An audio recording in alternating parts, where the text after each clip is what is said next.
If you've ever wondered how traders figure out when a stock might be overbought or oversold, this is one of the simplest tools to start with. In this video, I'll show you exactly how to use the RSI indicator in TradingView, step by step, and how to actually read it so you can make better trading decisions. Let's get right into it. First, head over to TradingView and open any chart. You can search for a stock, crypto, or index using the search bar at the top. Once your chart is open, look at the top toolbar and click on Indicators. In the search bar, type in RSI. You'll see something called Relative Strength Index. Click on it and it will automatically appear on your chart below the price. Now let's break down what you're actually looking at. The RSI is a line that moves between 0 and 100. It measures momentum, basically how strong recent price moves have been. There are two key levels you need to know. When the RSI goes above 70, it usually means the asset is overbought. That doesn't guarantee it will drop, but it tells you the price might be stretched to the upside. When the RSI drops below 30, it usually means the asset is oversold. That suggests the price may have fallen too quickly and could bounce.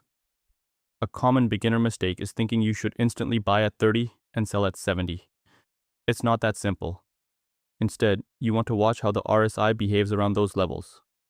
For example, if RSI dips below 30 and then starts moving back up, that can be an early sign that momentum is shifting. Same idea on the other side. If RSI goes above 70 and then turns downward, it can signal weakening momentum. Now let's quickly adjust the settings.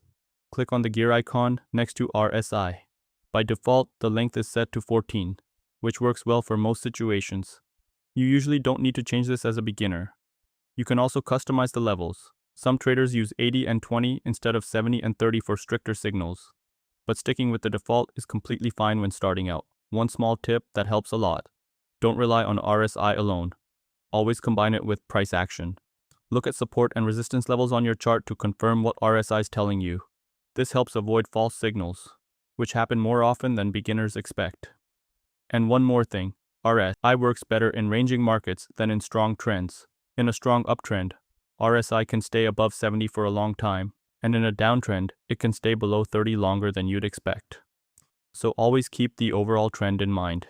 That's it. You now know how to add RSI, how to read it, and how to actually use it in a practical way. If you found this helpful, subscribe for more simple, step-by-step guides just like this.